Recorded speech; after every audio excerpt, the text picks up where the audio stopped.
Kain tayo ng lunch at tayo balunan ng manok at saka ginisang toge. Actually, ito yung sa akin. Itong ginisang toge. Itong atay balunan sa mga anak ko. Favorite kasi nila to. Ito sa akin gulay. Kasi mahilig talaga ako sa gulay. So, ginisang toge, sinuhugan ko lang to ng yung pitso. Tapos, nilagyan ko ng cabbage at saka carrots. At tinimplan ko yan ng oyster sauce, soy sauce, paminta. And lang, sarap nito. Konti lang yung rice ko, ito lang, kasi mas madami yung gulay. Magulay po talaga ako. Pag hindi ako nakakain ng gulay, nakakapanghina pag walang gulay sa diet ko. Kaya, kailangan may gulay. Lagi kasi kami na pinapakain talaga kami ng gulay ng mama ko. Talagang lagi yan, kasi ang mama ko ay Ilocana. Kahit na ano yan, malunggay, saluyot, bangunguha yan sa tabi-tabi, lalagyan lang yan ng luya, at saka ulo ng bangus. Ganon tilapia, ulam na namin yun noon, nung bata kami. Kaya, nakasanayan po namin magkakapatid na talagang nagugulay kami. Kaya lang, ang mali ko, hindi ko po yun na ipamulat sa mga anak ko.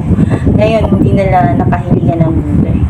Pag na magluluto ako ng gulay at kainan ko sila ng gulay, akala mo yung para silang pinagtakluban ng mundo. Kakain na po ako. Ito po togi ang ulam ko.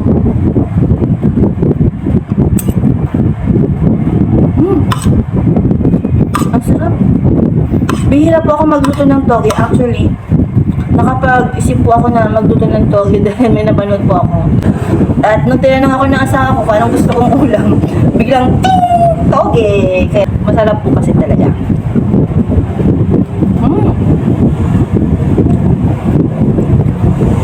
Kahit konti lang yung yung kanin. Basta ito, umaapaw sa gulay yung plato ko. Ang sarap. Ang sarap ng gulay. Konti lang yung kanin ko. Puro lang yung gulay. Diyan yan o. Diyan yan. Halos walang kanin. Gulay lang yan ang kakainin ko.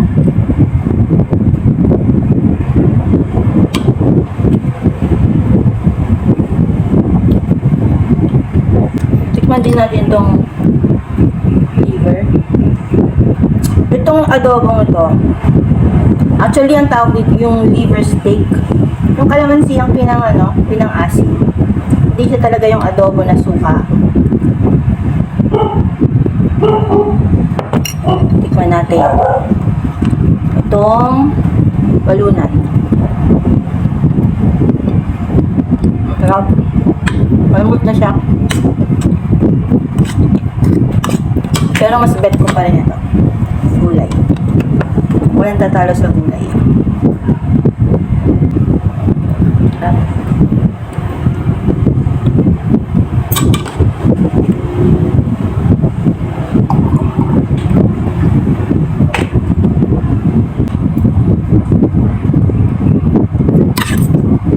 Panalo at ng gulay. Try niyo po yung toging ginisa. Lagyan nyo na ng konting karne. Yung iba tofu eh. Wala kasi akong tofu. Meron akong manok. Kaya manok. Yan ako ko. Talaga.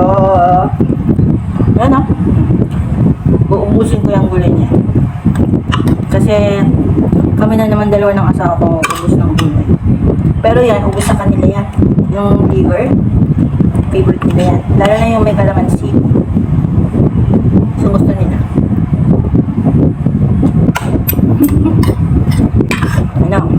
Ubusin ko muna ito. Mamaya ulit. Bye-bye!